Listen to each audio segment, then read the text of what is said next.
a Ele a glória, pra sempre, amém. A Ele a glória, pra sempre, amém. Agradecemos a oportunidade.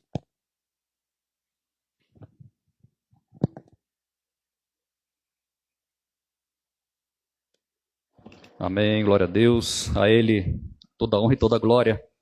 Hoje, culto de ceia, onde nós celebramos o sacrifício de Cristo ali na cruz do Calvário, onde Ele entregou o seu corpo e derramou o seu sangue para a remissão dos nossos pecados.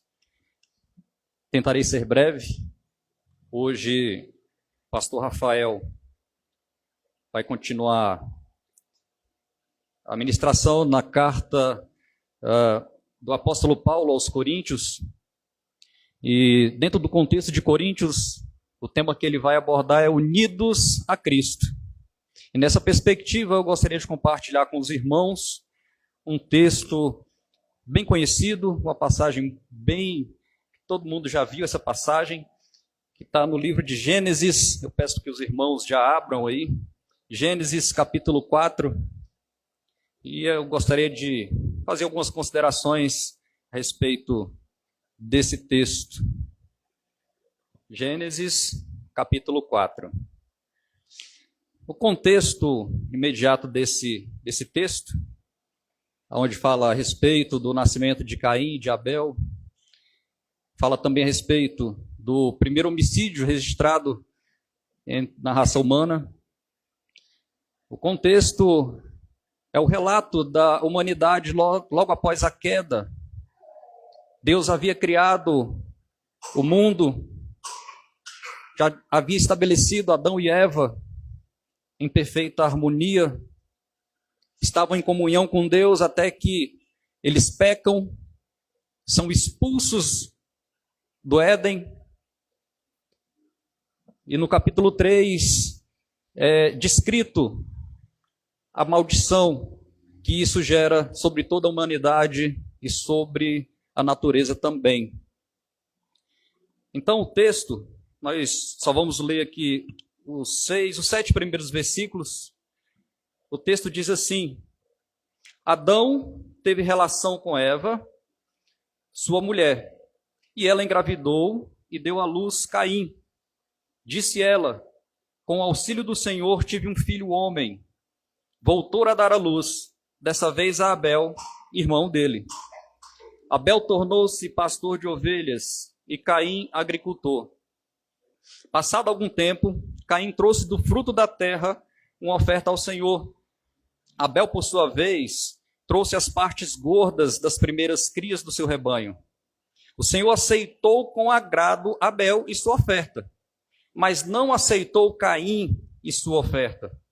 Por isso, Caim se enfureceu e o seu rosto se transtornou. O Senhor disse a Caim: por que você está furioso? Por que se transtornou o seu rosto? Se você fizer o bem, não será aceito.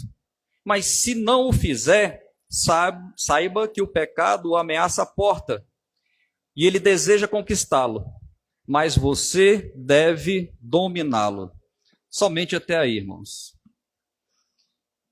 É interessante que, após esse relato, vem o relato do primeiro homicídio, onde nós sabemos que Caim mata seu irmão Abel. Mas esse texto ele começa falando a respeito da dádiva da vida, da provisão da vida. Adão coabita com a sua esposa Eva e gera filhos. E Eva, ela faz um comentário interessante aqui no primeiro versículo. Quando ela engravida e dá à luz a Caim, ela diz: com o auxílio do Senhor tive um filho homem. Eva, ela entende que a vida que foi gerada através dela era um dom de Deus. era uma provisão de Deus. E se nós observarmos com um pouquinho mais de atenção esse texto, nós podemos ver que ele é um cumprimento da promessa de Deus. No capítulo 3, do verso 14 e verso 15, Deus, ali amaldiçoando a serpente que tipifica Satanás, ele diz assim, 3,14: Então o Senhor Deus declarou à serpente: Uma vez que você fez isso, maldita é você entre todos os rebanhos domésticos e entre todos os animais selvagens. Sobre o seu ventre você rastejará e pó comerá todos os dias da sua vida. Verso 15: Porém, inimizade entre você e a mulher, entre a sua descendência e a descendência dela, este lhe ferirá a cabeça e você lhe ferirá o calcanhar. Esse versículo 15 é conhecido como o proto-evangelho, o primeiro evangelho, tipifica o conflito que a humanidade vive com relação ao inimigo de nossas almas, Satanás. Deus, ao amaldiçoar a serpente, Satanás, ele faz essa declaração: você é maldito. E terá uma guerra constante com a humanidade. Mas aqui no verso 15, Deus dá uma antevisão da redenção da humanidade. Quando ele diz que a sua descendência e a descendência da mulher terão inimizade, este lhe ferirá o calcanhar, e este lhe ferirá a cabeça e você lhe ferirá o calcanhar. Era uma antevisão de Cristo, da descendência de Eva. A partir de um descendente de Eva, que seria Cristo, ele passaria por sofrimento, o inimigo feriria o seu calcanhar, por assim dizer, mas ele esmagaria a cabeça da serpente. Foi o que Cristo fez. Já foi cumprido essa profecia. E Eva, aqui ela reconhecendo que era uma provisão de Deus, o nascimento do seu filho, ela faz essa declaração: com o auxílio do Senhor tive um filho homem. Era uma provisão de Deus. Era o cumprimento do plano redentivo de Deus. Tanto é que o nome Caim significa posse, significa pertencimento, significa provisão. Ela entendia que o nascimento do filho era uma provisão de Deus. E o verso continua, o verso 2, diz que ela volta a dar à luz, desta vez a Abel, o irmão dele, e diz aqui a respeito do ofício de cada um deles. Diz que Abel tornou-se um pastor de ovelhas e Caim tornou-se agricultor. Aqui o ofício de cada um não é o foco. O foco aqui é com relação à oferta que cada um ofereceu, que nós vamos ver aqui nos versículos seguintes. A natureza da oferta, a essência da oferta. Não a oferta em si, mas a natureza, a essência, o proceder da oferta.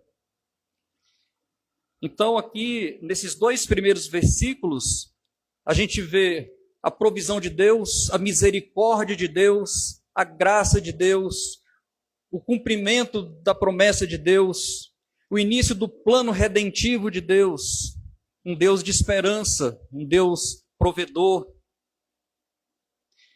No versículo 3, 4 e 5, diz também a respeito de uma característica de Deus.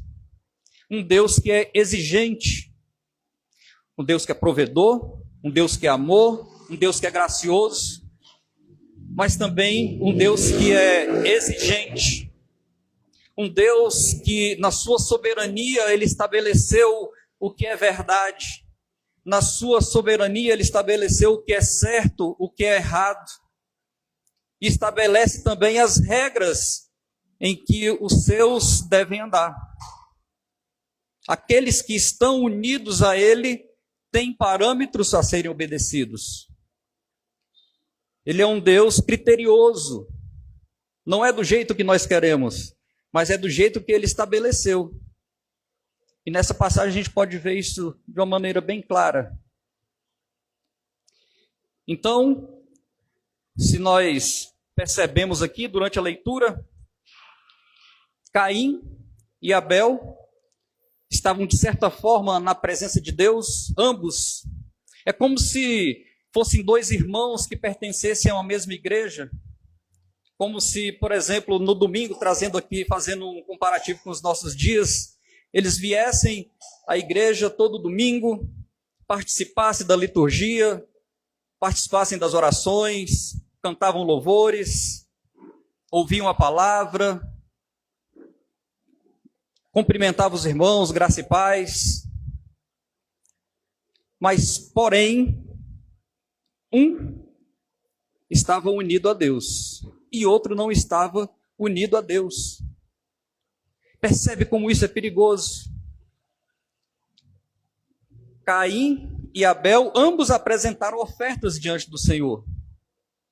Antes, ambos compareciam na presença de Deus. Mas um foi aceito e outro não foi aceito.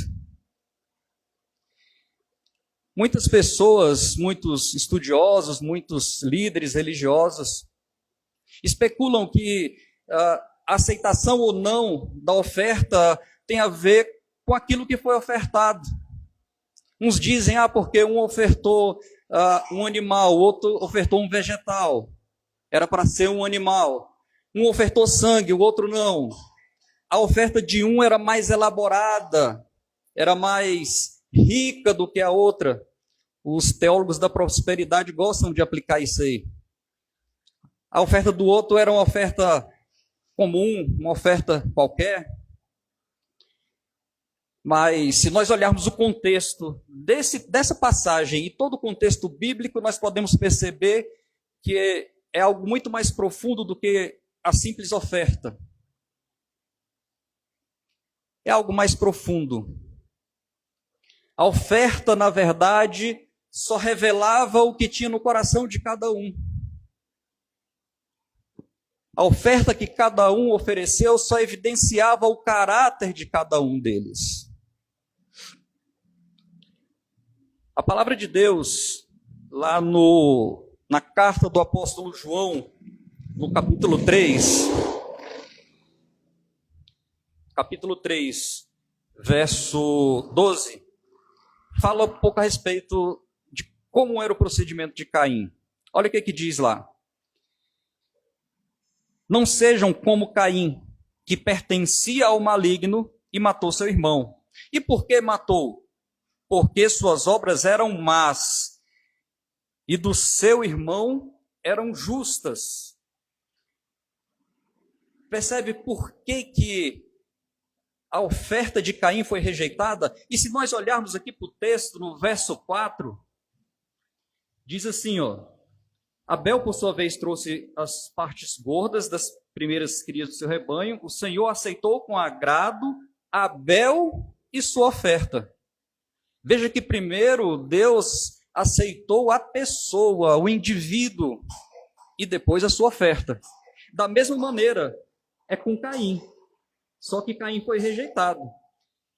Mas não aceitou Caim e sua oferta. Veja, quem vem primeiro é o indivíduo. E como é que era a pessoa de Caim? Nós acabamos de ler aqui. Por que ele matou seu irmão? Porque suas obras eram más. A índole dele era má. Ele ia na presença de Deus, mas não estava unido a Deus. Ele ia para o culto, entre aspas, mas não tinha intimidade com Deus, não estava unido a Deus, não estava na presença de Deus. Por isso ele foi rejeitado. E o reflexo do que ele tinha com Deus, do relacionamento que ele tinha com Deus, refletiu na sua oferta. Aqui diz que as obras do seu irmão Abel eram justas. E se nós observarmos a forma que ele apresentou as ofertas, a oferta dele, ele trouxe o melhor para o Senhor, ele trouxe as partes gordas, ele trouxe as primícias, ele trouxe com amor, com carinho. Isso refletiu o quê? Que ele tinha unidade com Deus.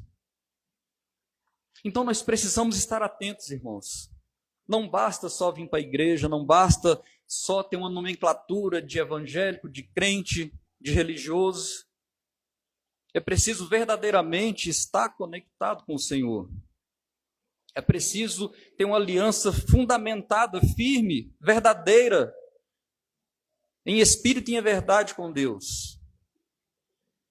É muito fácil nós termos uma aparência de santidade, uma postura de seriedade, uma postura de religioso.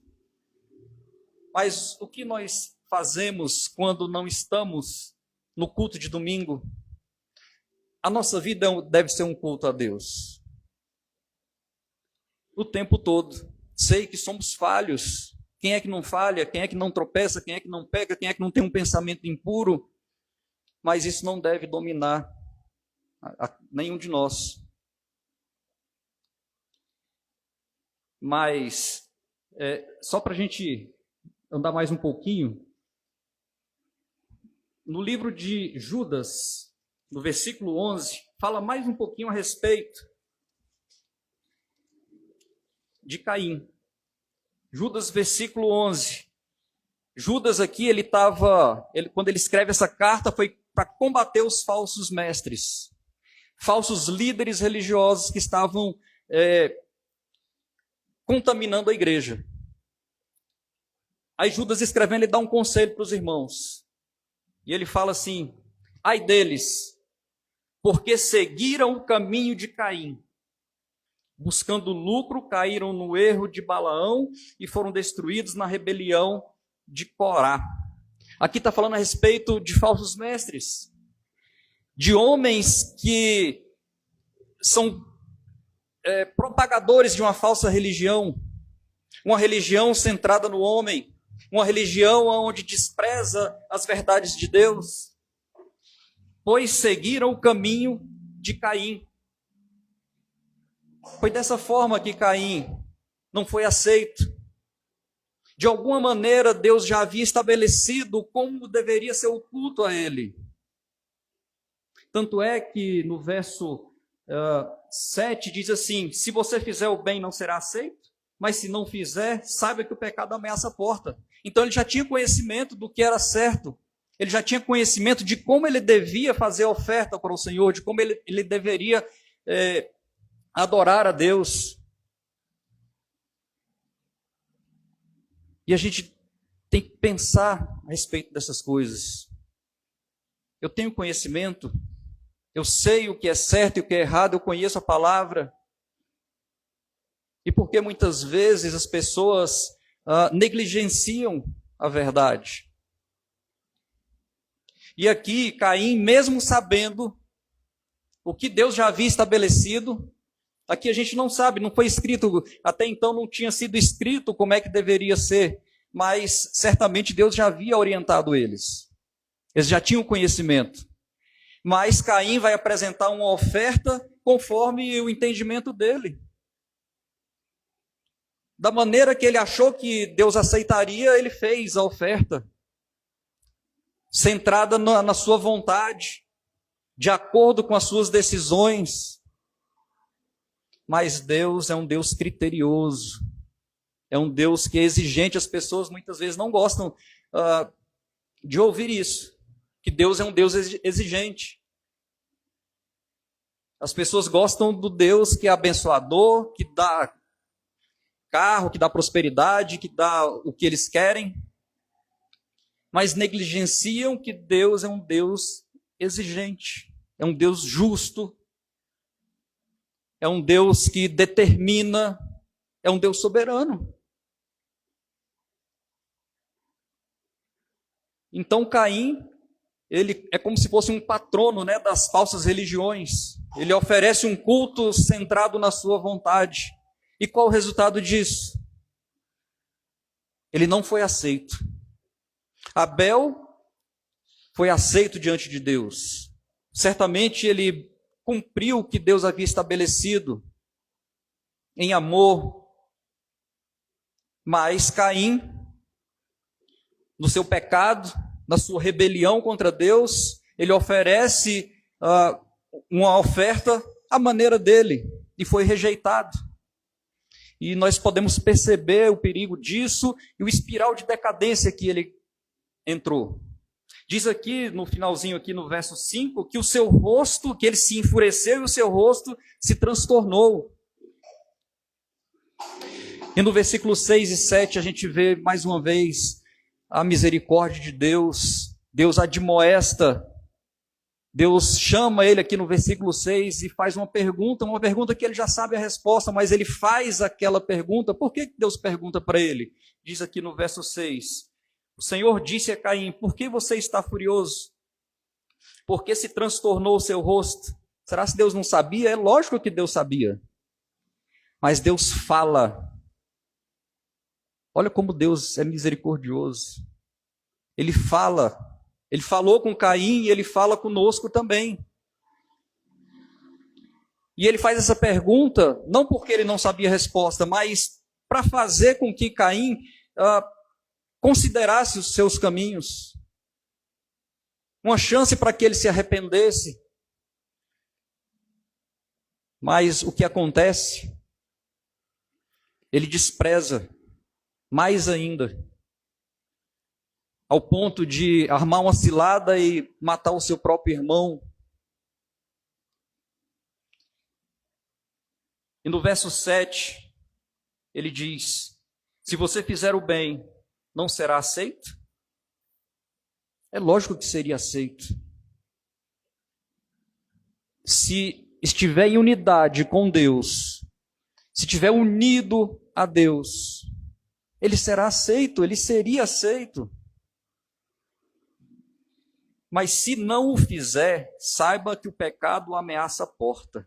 Deseja conquistá-lo, mas você deve dominá-lo. Olha que alerta para Caim e alerta para nós também. Aqui ele coloca como se fosse um animal, o pecado como se fosse um animal a ponto de atacar, esperando a oportunidade, aguardando um melhor ponto de vulnerabilidade para atacar a sua presa. Deus abre os olhos daquele homem e ele termina matando seu irmão. E fica o ponto de reflexão para as nossas vidas. Distante de Deus é morte. Distante de Deus é sofrimento. Nós sabemos tudo que aconteceu na vida de Caim. Culminando aqui no verso 16, diz aqui que então Caim afastou-se da presença do Senhor. Que dureza.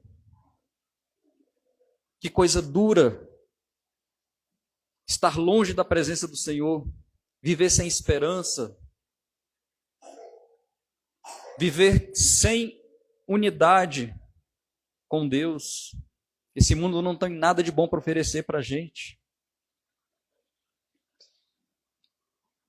E fica para nós meditarmos. Que tipo de culto eu tenho apresentado a Deus? Eu sou Abel, aquele cujas obras foram aceitas, cujas obras refletiam quem ele era diante de Deus? Ou sou Caim, que quero ali apresentar alguma coisa para Deus, mas não está em unidade com Deus? E muitas vezes oferece qualquer coisa, achando que está cumprindo o seu papel, e na verdade está distante de Deus. Que Deus possa nos orientar, que Deus possa falar aos nossos corações, que nós possamos refletir como eu tenho me relacionado com Deus, como eu tenho andado com Deus. Que Deus abençoe a cada um. Nós vamos dar prosseguimento. Gostaria de convidar a equipe de louvor, pedir para o pastor Marconel depois orar pelo preletor da noite, pastor Rafael. Irmãos, graça e paz.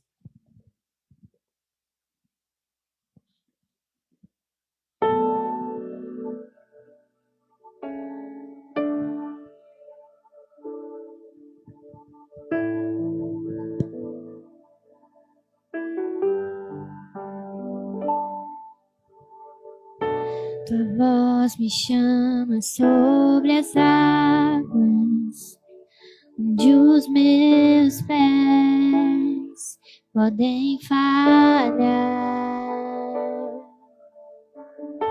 E ali te encontro no mistério, em meio ao mar, confiarei.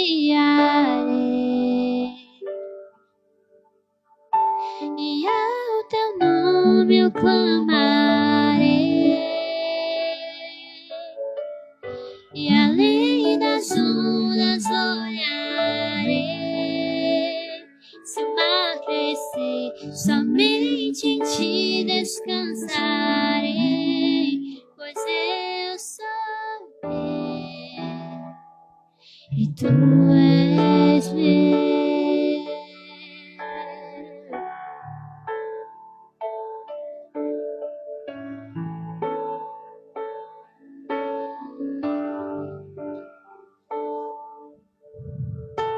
Tua graça cobre os meus temores, tua forte mão me guiará. Se estou cercado pelo medo, tu és fiel e nunca vais falhar. E ao teu nome eu clamarei,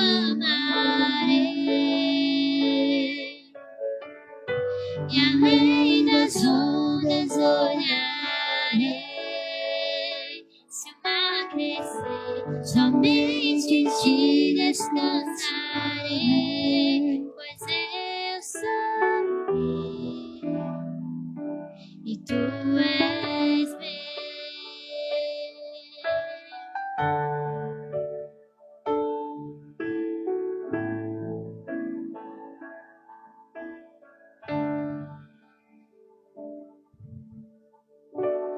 Guia-me para quem tudo em ti confie, sobre as águas eu caminhe, por onde quer que chames. Leva-me mais fundo do que já estive, minha fé será mais firme, Senhor, em tua presença. Guia-me para quem tudo em ti confie, sobre as águas eu caminhe, por onde quer que chames. Leva-me mais fundo do que já estive, minha fé será mais firme, Senhor, em tua presença. Agradecemos a oportunidade.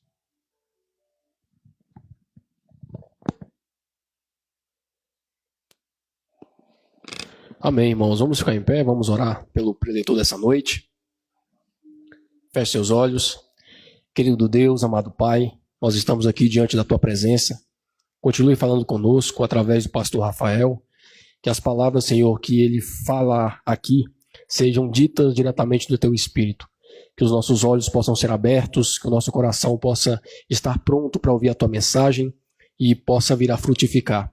Nós te pedimos, meu Pai, que o Senhor possa tirar todos os problemas, tudo aquilo que pode nos atrapalhar de entender a Tua mensagem. E que essa mensagem possa ser guardada no fundo da nossa alma, para que possa produzir frutos. É isso que nós pedimos e te agradecemos no nome do Senhor Jesus. Amém.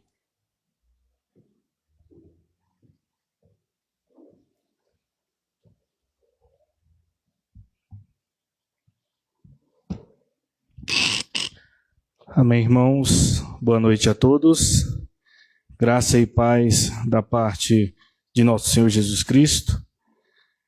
Graças a Deus estamos reunidos em mais uma oportunidade de aprendermos mais do nosso Senhor, né? De crescermos na graça, crescermos no conhecimento do nosso Deus.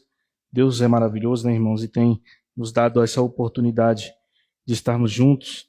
E hoje, mais ainda, por ser um culto de ceia, né? Um culto onde nós estamos aqui para glorificar o nosso Senhor, exaltar o seu santo nome, celebrar a sua morte, como diz o próprio texto, até que ele venha, né, cumprir mais uma de suas ordenanças, e por isso somos gratos ao Senhor. Amém, irmãos? Hoje daremos continuidade, irmãos, à carta do apóstolo Paulo aos Coríntios. Os irmãos já sabem, né? Bem sabem. Estamos aí em um sermão expositivo nessa carta, e aprove Deus estarmos aqui nesta noite para dar continuidade. Amém, irmãos? Sem demora, peço aos irmãos que abram as vossas Bíblias, primeira carta do apóstolo Paulo aos Coríntios, capítulo 11. Capítulo 11, irmãos, daremos continuidade. Quase que cai no tema da ceia, né? Quase que cai. Capítulo 11, dos versos 17 em diante, é o tema das ceias. Porém, hoje nós falaremos do verso 2 ao 16. Deus sabe de todas as coisas, né? Não foi dessa vez que a gente bateu o tema com o contexto, mas teremos a oportunidade de falar disso aqui, se Deus permitir. Amém? No final do mês eu acredito que vamos falar sobre isso. Estou acostumado ao Evangelho, hein? Carta do apóstolo Paulo aos Coríntios, capítulo 11, dos versos 2 ao 16. Os irmãos se lembram que a gente parou no verso 1, né? Na última pregação. Vamos lá agora dos versos 2 ao 16. Diz assim: Ora, louvo-vos, irmãos, porque vos lembrais de mim em todas as coisas e guardais as ordenanças como eu entreguei a vós. Mas eu quero que saibais que a cabeça de todo homem é Cristo, e a cabeça da mulher é o homem, e a cabeça de Cristo é Deus. Todo homem que ora ou profetiza, tendo sua cabeça coberta, desonra a sua cabeça. Mas toda mulher que ora ou profetiza com a sua cabeça descoberta, desonra a sua cabeça, porque seria como se fosse raspado. Pois, se a mulher não se cobre, tosqueie-se também. Mas, se para a mulher é vergonha tosquear-se ou raspar-se, que ela se cubra. Pois, o homem certamente não deve se cobrir sua cabeça, porque ele é a imagem e a glória de Deus, mas a mulher é a glória do homem. Porque o homem não é da mulher, mas a mulher é do homem. Nem foi o homem criado por causa da mulher, mas a mulher por causa do homem. Por esta causa, a mulher deve ter poder sobre sua cabeça. Por esta causa, a mulher deve ter poder sobre sua cabeça por causa dos anjos. Todavia, nem o homem, nem a mulher, todavia nem o homem é sem a sua mulher, nem a mulher é sem o homem no Senhor. Porque como a mulher é do homem, assim também o homem é da mulher. Mas todas as coisas são de Deus. Julgai em vós mesmos, é decente que uma mulher ore a Deus descoberta? Ou não vos ensina a mesma natureza que é vergonhoso para um homem ter cabelo comprido? Mas se uma mulher tem cabelo comprido, isso é glória para ela, pois seu cabelo lhe foi dado para se cobrir. Mas se algum homem quiser ser contencioso, nós não temos tal costume, nem as igrejas de Deus. Amém ou não amém? Não é brincadeira, não. Como diz um influenciador na internet, começamos bem, né? Irmãos, chegamos numa sessão da carta do apóstolo Paulo aos Coríntios que não é fácil. Não é. Na realidade, nenhuma das sessões até agora foram fáceis, né? Acredito que todas as pregações têm sido bem fortes, bem sensíveis. Mas a partir de agora, a partir do capítulo 11, ele marca o início de uma nova divisão, a carta aos Coríntios, né? Capítulo 11, 12, 13 e 14. Paulo agora vai falar sobre culto. A partir de agora, Paulo está falando sobre culto. A gente terminou a resposta das perguntas da carne. Lembra, né? Pode ou não comer carne? Já foi respondido, certo? Agora Paulo vai iniciar as respostas sobre culto. Lembra daquilo que a gente falou? A carta do apóstolo Paulo aos Coríntios é aquela interpretação reversa. A gente infere quais são as perguntas porque as respostas estão na carta. A gente não tem as perguntas. As perguntas foram enviadas para Paulo. Mas Paulo responde às perguntas na carta. Então, assim, muitas das coisas, Paulo, por exemplo, falando da carne, a gente entende que eles perguntaram. Pode não comer carne? Pode ir na casa do colega, no templo pagão ou no mercado? Porque Paulo responde. Agora, a mesma coisa, no culto. Paulo vai responder algumas perguntas. Então, nesses capítulos 11, 12, 13 e 14, Paulo vai falar sobre mulheres participar do culto com véu ou sem véu. É o que nós vamos falar hoje. Celebração da ceia do Senhor da maneira correta. Vamos falar na próxima. Uso dos dons espirituais no culto. Vamos falar também. Questão do dom de línguas especificamente. Vamos falar também. Questão do dom de profecia especificamente. Vamos falar também. Tudo isso, irmãos, nesses 4 capítulos, né? Que são considerados os 4 capítulos mais difíceis da carta. No sentido interpretativo, né, da leitura. Então, quando a gente lê um texto desse aqui, sem compreender texto, contexto, né, fazer uma exegese, uma hermenêutica correta, fica meio complicado, não é, irmãos? Então, assim, nós já temos muitas informações que está acontecendo na igreja de Corinto, né, já tivemos, né? Nós já vimos que já teve grupinho, já tiveram um fã-clube de pregadores, já tiveram imoralidade, já tiveram falsa confiança, né? Já tiveram pessoas que estavam se processando, já tivemos várias coisas aqui, né? Agora, vamos agora falar sobre o culto. Hoje, vamos ver sobre a questão do véu. E o problema, aparentemente, é o seguinte aqui. Antes da gente entrar na carta, eu vou tentar trazer entrar no capítulo 11, eu vou tentar trazer o contexto do problema aparente. As mulheres da igreja de Corinto queriam participar do culto, orando e profetizando. Amém? Mulheres da igreja de Corinto queriam participar do culto, orando e profetizando. Amém?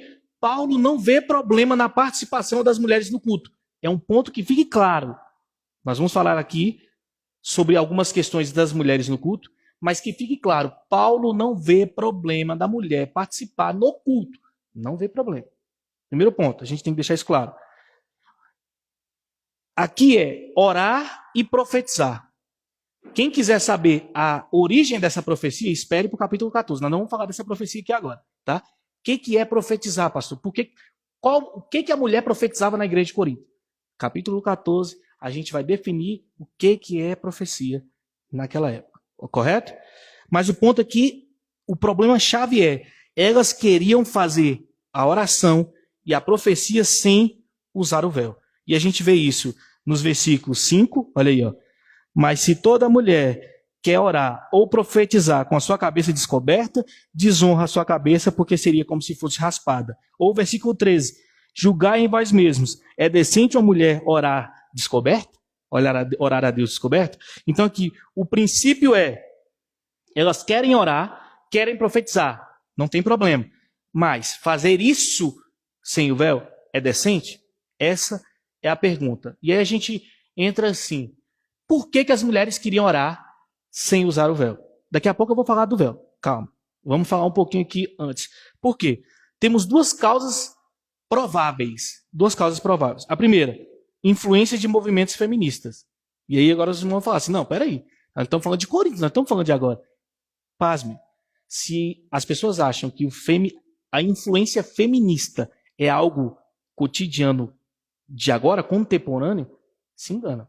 Quando a gente vai olhar relatos históricos, né, pode ser de teólogo, ou pode até ser de pessoas ateias, de pessoas que não creem, de pessoas que, de outro contexto, a gente vai ver que naquela época, né, no romanismo, mulheres já se organizavam, faziam protestos, reivindicavam direitos, que para nós não vê problema. A gente não está falando aqui dos direitos cabíveis às mulheres, tá? Nós não estamos falando disso aqui. Mas para o contexto daquela época, os pedidos e os protestos para aquela época era incabível. Incabível, entende? É como se fosse hoje, para o nosso contexto, as mulheres pedindo aborto, pedindo a legalização de drogas. No contexto da igreja de hoje, é algo incabível. Naquela época, algo incabível. Lembre-se, irmãos, a carta do apóstolo Paulo aos Coríntios, a igreja primitiva, ela se concentrava no Oriente Médio. Oriente, não se esqueçam disso.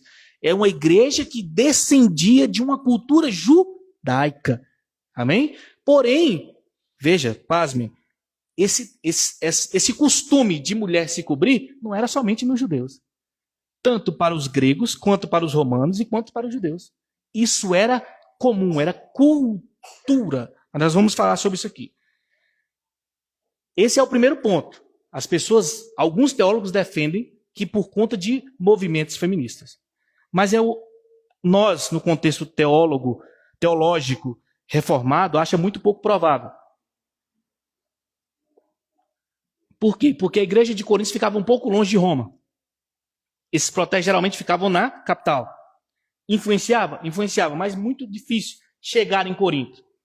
Qual é uma conclusão mais coerente quando a gente analisa a carta aos Coríntios? A igreja de Coríntios valorizava dom de línguas. Lembra que a gente falou da falsa espiritualidade? Da espiritualidade exacerbada. Eles se diziam muito espirituais, mas Paulo diz que eles eram carnais. Lembra? Então eles valorizavam os dons, valorizavam a profecia. E esses dons, eles não eram exclusivos dos homens. Então mulheres também eram abençoadas com dons. Nós vimos aqui, elas querem orar e querem profetizar. Como esses dons não eram exclusivos dos homens, mulheres estavam orando, mulheres estavam profetizando, então a lógica era essa. Se eu profetizo como homem, se eu oro como homem, qual é o problema? Se isso é uma evidência do Espírito Santo estar em mim, qual é o problema de eu orar sem véu? Por que eu vou ter diferença no culto, sendo que o Espírito que está nele está o mesmo em mim? Entende aí a questão? O raciocínio mais lógico, mais coerente, de acordo com a igreja de Corinto, era isso. De uma questão de interpretação dada pelos dons que eles tinham naquele momento. Então, no contexto delas, veja, é cultural, tanto grego, quanto romano, quanto judeu. A questão do véu. Oriente Médio. Mulher usava o véu. Nós vamos falar daqui a pouco sobre isso. E aí as mulheres de Coríntios, veja, é só Coríntios. A gente não vai ver nenhuma carta Paulo tendo que falar sobre o uso do véu. Nenhuma. Só Coríntios. Elas chegaram à conclusão de que elas iam orar sem véu. Logicamente tem algum problema teológico ali. Não somente de influência, mas teológico. Se o homem ora, eu oro. Se o homem profetiza, eu profetizo. Se o homem fala em língua e eu falo em língua, por que tem diferença aqui? Vamos fazer tudo igual. Chegaram a essa lógica. E a gente vai ver que esse erro, ele é, como eu posso dizer, econômico. Nós vamos entender isso aqui daqui a pouco. Vamos falar sobre na teologia o que é teologia ontológica e econômica. Nós vamos falar sobre isso daqui a pouco. Mas os irmãos vão entender. E isso se encaixa perfeitamente na igreja de Coríntios, por quê? Porque era uma igreja dividida, uma igreja carnal, uma igreja cheia de problemas morais, uma igreja que se dizia dons, cheia de dons, mas que confundia dons com espiritualidade, né? E Paulo já mostrou que manifestação de dom não é santidade. E agora eles estavam se confundindo. Agora vamos falar sobre o véu. Isso tudo antes de entrar na carta, irmãos. Calma. É um pouquinho demorado, mas vamos falar. Véu. O véu fazia parte do vestuário da mulher naquela época. Isso é um fato.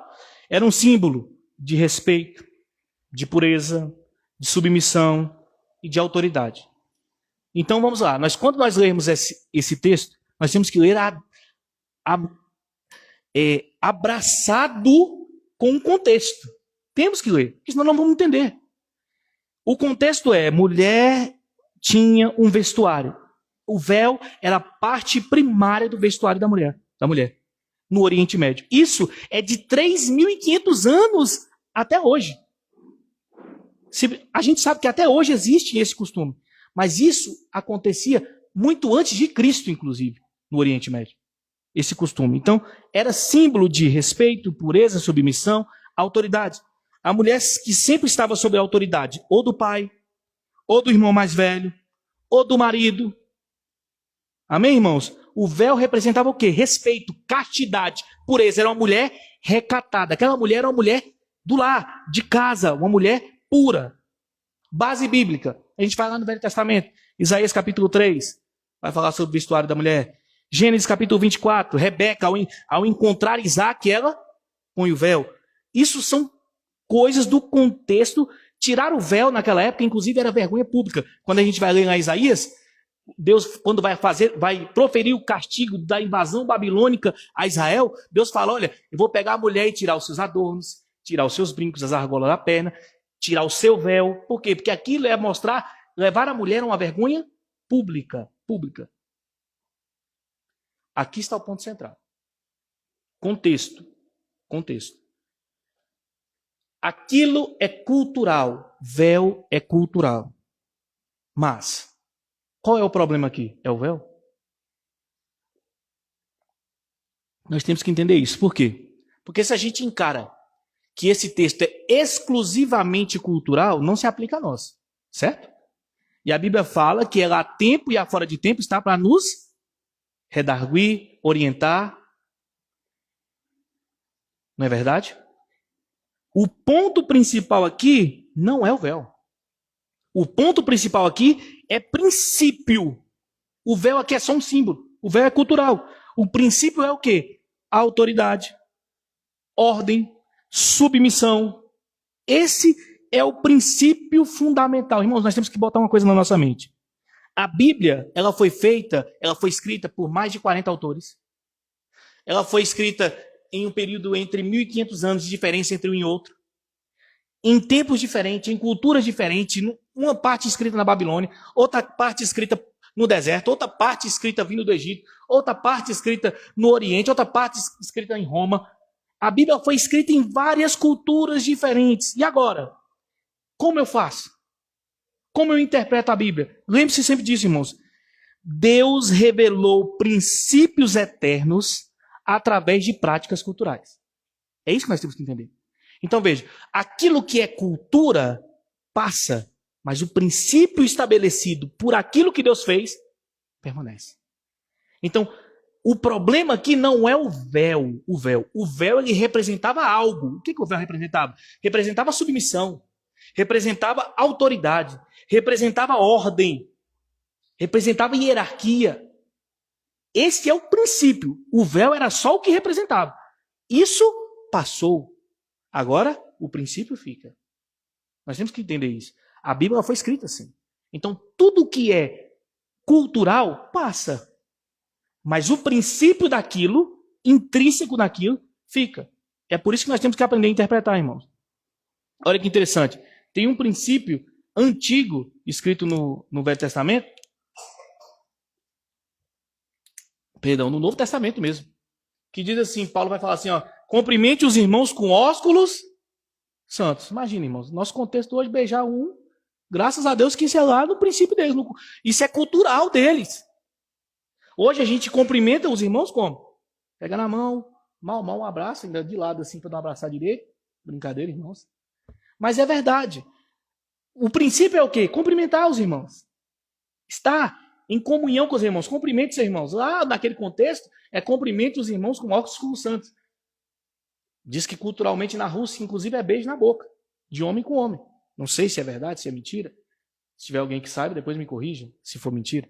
Mas existem culturas, mas o princípio é cumprimentar. Entende, irmãos? Nós não damos beijo, nós damos aperto de mão. O princípio permanece, mas o símbolo muda. Entenderam? Ficou claro? Agora vamos. Agora vamos entrar. Capítulo 11, verso 2, do 2 ao 7. São 4 princípios que a gente vai falar aqui. Primeiro, princípio teológico, tá? Depois do princípio teológico, nós vamos falar sobre... Só um minutinho. Passar. Princípio da criação. Depois do princípio da criação, nós vamos falar sobre o princípio da natureza. E depois do princípio da natureza, nós vamos falar sobre o princípio do consenso. São 4 princípios aqui, dos versículos 2 até o 16, tá? E aí, o primeiro princípio, irmãos, que é o princípio teológico. Vamos falar sobre ele aqui agora. Princípio teológico. Versículo 2. Ora, louvo os irmãos, porque vos lembrais de mim em todas as coisas e guardais as ordenanças como eu as entreguei a vós. Olha que interessante. Guardai as ordenanças como eu entreguei a vós. Algumas versões aí, vou falar rapidamente isso aqui para a gente não ficar sem entender. Algumas versões está escrito tradições, tá? Mas essa palavra tradição aí não é aquela tradição que a igreja romana prega, né? Que é o falar dos padres, dos papas, não. Aí a tradição quer dizer o evangelho, é a pregação do evangelho apostólico, tá? Quando ele fala a tradição entregue por nós, ele está falando da pregação do evangelho. Mas, e aí no versículo 3 até o 7, ele vai falar: eu quero que saibais que o cabeça de todo homem é Cristo, e a cabeça da mulher é o homem, e o cabeça de Cristo é Deus. Todo homem que ora ou profetiza tendo sua cabeça coberta desonra a cabeça, mas toda mulher que ora ou profetiza com a sua cabeça descoberta desonra a cabeça, porque seria como se fosse raspada. Pois se a mulher não se cobre, tosqueia-se também, mas se para a mulher é vergonha tosquear-se ou raspar-se, que ela se cubra. Pois o homem certamente não deve cobrir sua cabeça, porque ele é a imagem da glória de Deus, mas a mulher é a imagem do homem, da glória do homem. Paulo começa com um argumento aqui profundo, irmãos. Nós vamos falar rapidamente, porque dentro desse escopo de 7 versículos é um contexto teológico. E ele argumenta teológica fortemente. Ele começa não com cultura. Veja, a gente falou da cultura, mas ele vai falar agora de teologia. Deus, não é cultura, é princípio. Ele não começa com cultura, ele não começa com costume, ele começa com Deus. Ele estabelece uma hierarquia. Ele fala Deus, Cristo, homem e mulher. Veja aí, o texto está aí. Ó. Todo homem ora e profetiza tendo a cabeça coberta e desonra a Deus. Versículo 3, perdão. Que saibais que o cabeça de todo homem é Cristo, e a cabeça da mulher é o homem, e o cabeça de Cristo é Deus. Logo, Deus é a cabeça de Cristo, Cristo é a cabeça do homem, o homem é a cabeça da mulher. O que é ser cabeça? Temos que entender isso aí. Algumas pessoas, algumas vertentes teológicas, há quem diga que o termo cabeça significa origem, né? Mas eu acredito que isso é muito forçado. Origem. Deus, Cristo se originou de Deus, que Deus se originou. Deus originou, fez Cristo, que Cristo fez o homem e o homem fez a mulher. Não. Eu acho isso muito forçado. Há quem diga assim, né? Quando a gente analisa o uso dessa palavra em toda a Bíblia, né, na literatura grega do primeiro século, na maioria esmagadora, 98%, eu até pedi o chat GPT, a gente pode usar também, irmãos, para nos ajudar um pouquinho, para coloquei o termo e pedi para analisar quais eram os significados em uma porcentagem. 98% da maioria das vezes dessa palavra ela é utilizada metaforicamente como autoridade, liderança, fonte de comando. Então, toda vez que a gente olha essa palavra cabeça, a literatura grega, inclusive na Bíblia, 98% está falando sobre hierarquia, comando, autoridade, liderança, fonte de comando. Obviamente, né? Da onde vem o comando do corpo? Não é da cabeça? Né? A cabeça que comanda todo o resto. E isso é bastante evidente, né?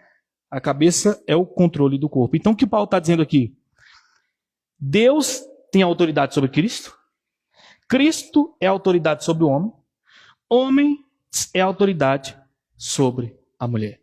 E aí nós vamos entender isso de maneira teológica. Isso é um argumento teológico, não é cultural.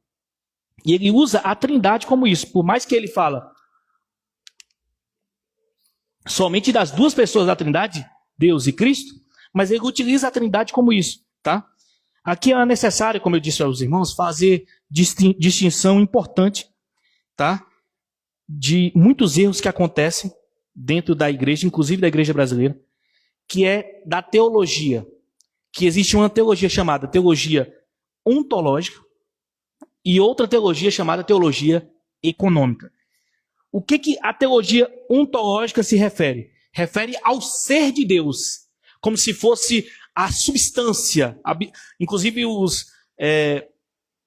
as confissões, elas declaram substância como termo. É como se Deus fosse feito de algo. E a teologia ontológica, ela refere-se à substância. Então, o Pai, o Filho e o Espírito Santo são de mesma substância. São de mesma, como se fossem feitos da mesma coisa, a mesma glória, mesmo poder, mesma majestade, mesmo tudo, na essência, na substância. Se fosse possível falar substância, como eu disse, diríamos que é feito da mesma substância. Isso é teologia ontológica, amém?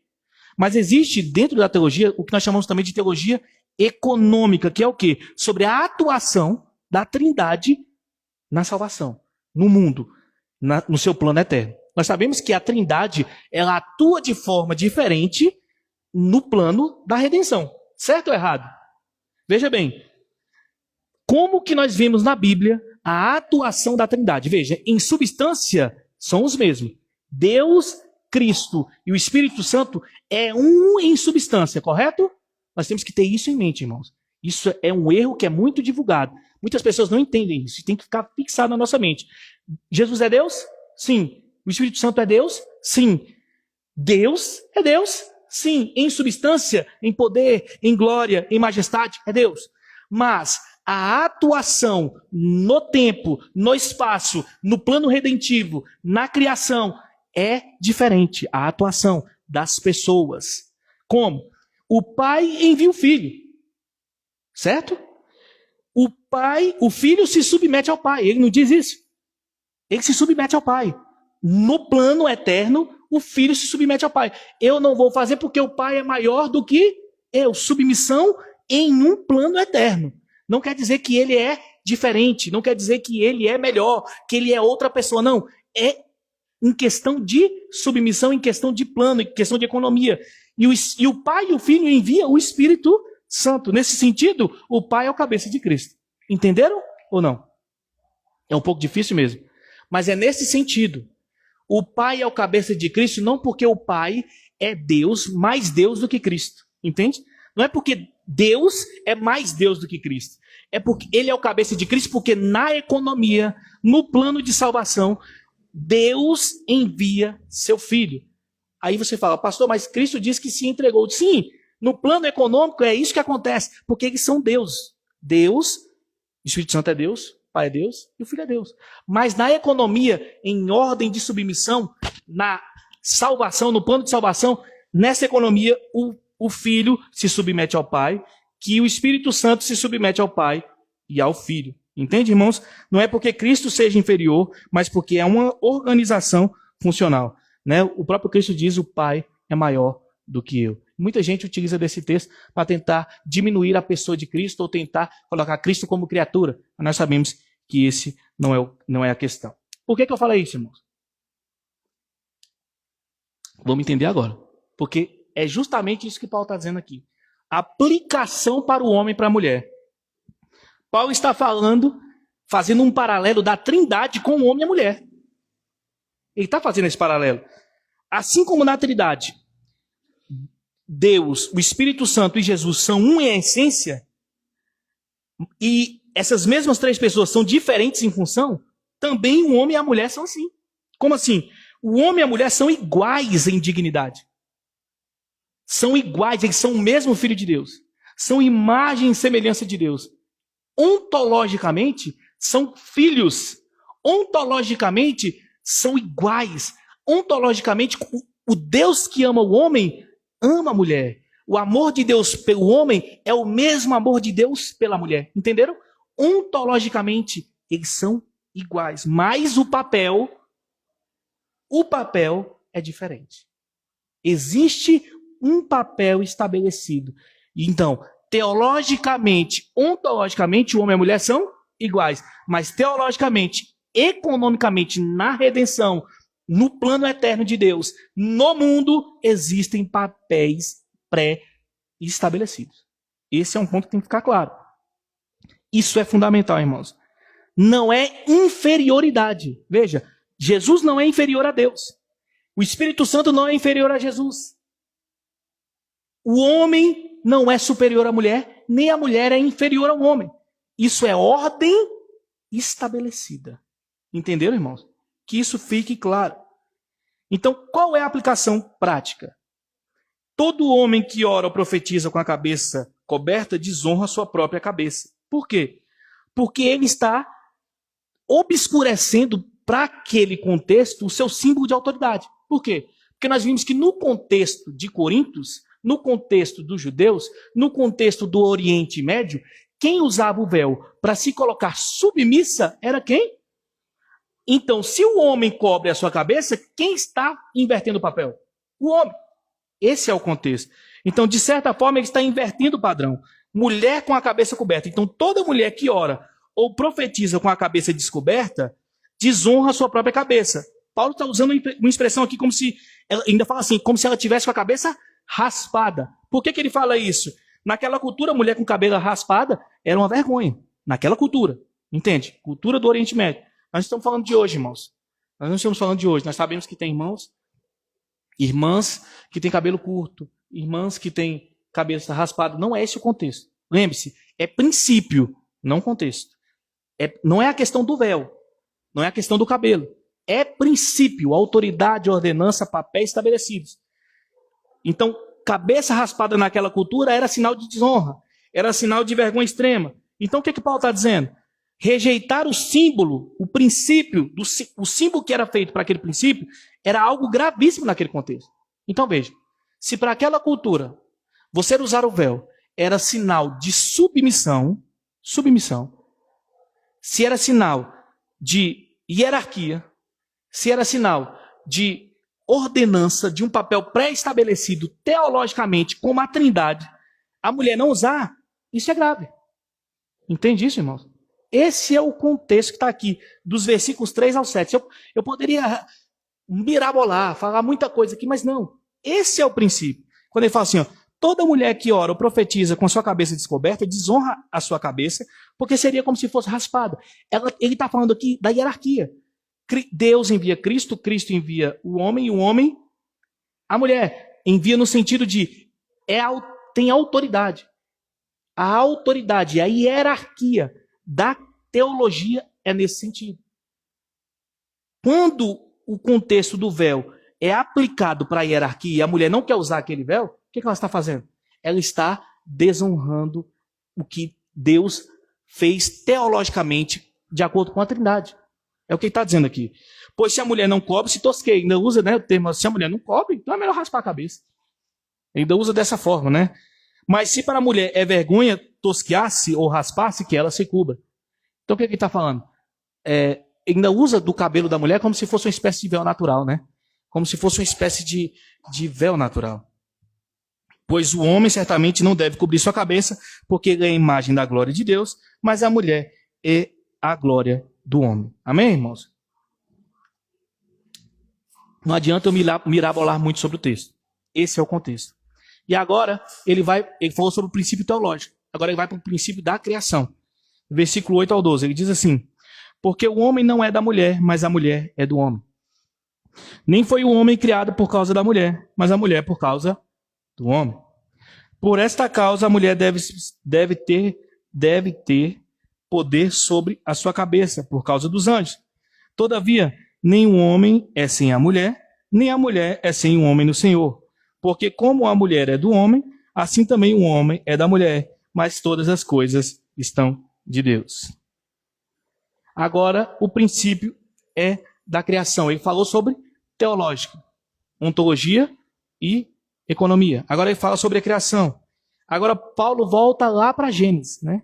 A ordem da criação. Adão foi criado primeiro, Eva foi criada depois. Eva foi feita a partir de Adão. Isso estabelece uma ordem. Ele traz aí um propósito da criação. O homem não foi criado por causa da mulher, mas a mulher foi criada por causa do homem. Os irmãos se lembram, né? Lá em Gênesis, quando Deus cria o homem, ele fala, não é bom que o homem esteja só. Criarei para ele uma esposa. Né? Criarei para ele uma mulher. Então aqui Paulo não está falando, veja irmãos, Paulo não está falando de valor. Paulo não está falando de inferioridade. Paulo está falando sobre propósito funcional.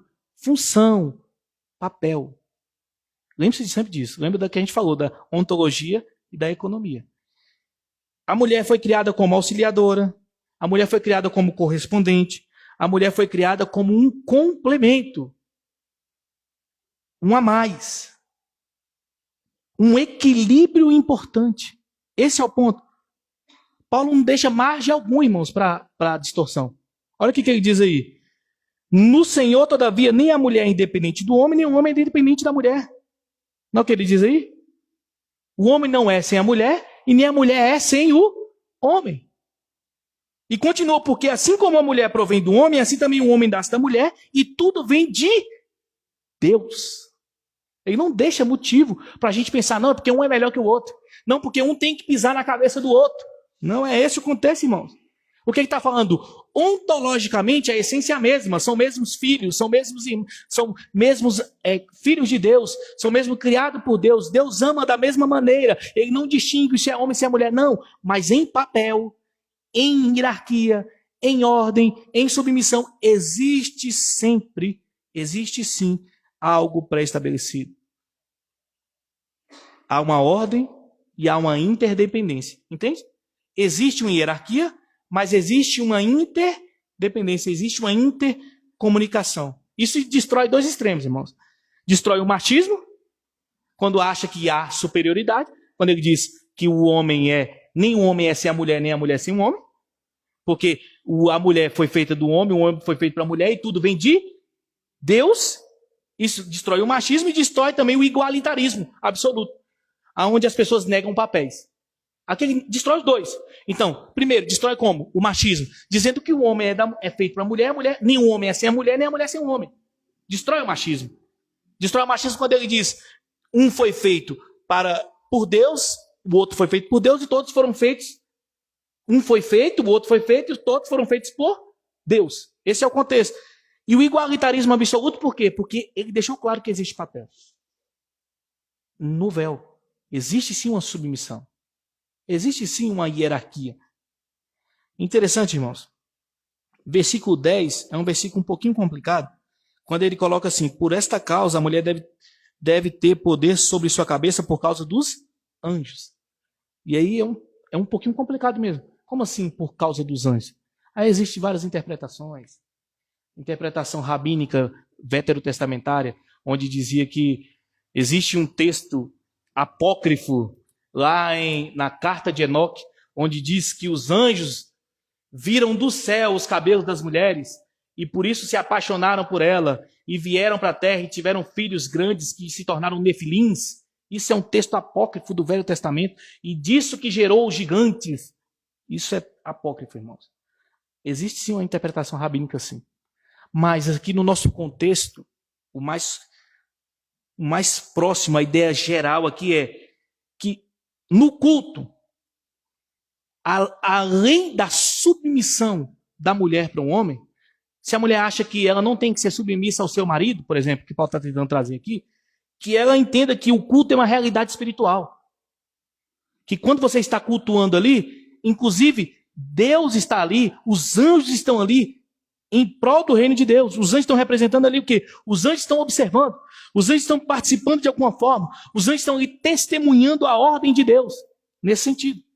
Então, que a mulher tem que ter, quando ele diz aí, ó, versículo 10, por esta causa a mulher deve ter poder sobre a sua cabeça por causa dos anjos. É no sentido de, se você não está fazendo, lembre-se, o culto é algo espiritual. Deus fez uma hierarquia, Deus fez papéis estabelecidos. Faça isso, porque os anjos estão aí testemunhando.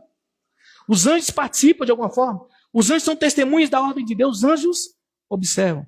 O culto reflete uma ordem divina. Teológico, criação. Agora vamos para o princípio da natureza. Versículos 13 ao 15. Julgai em vós mesmos. É decente que uma mulher ore a Deus descoberta? Ou não vos ensina a mesma natureza que é vergonhoso para o homem ter cabelo comprido? Mas se uma mulher tem cabelo comprido, isso é glória para ela, pois seu cabelo lhe foi dado para se cobrir. E agora, irmãos, um princípio da natureza. Agora Paulo, e aqui natureza, veja, irmãos, natureza não é no sentido de natureza, folha, árvore, porque se a gente for pensar naturalmente, cabelo aqui, ele está falando de o homem ser cabeludo, não é lícito, e a mulher ser tosquiada não é lícito, naquele contexto. Se a gente for pensar em ordem natural, o homem e a mulher que for careca, o cabelo cresce normalmente. Todo homem e toda mulher, o cabelo vai crescer normalmente. Depende da genética, depende da facilidade, Mas aqui a natureza é no sentido de senso comum. No senso comum. Ele fala assim, ó, julguem entre vós mesmos. Ele diz basicamente, vocês mesmos conseguem perceber isso. Julguem entre vós mesmos. Julgai, não vos ensina a própria natureza.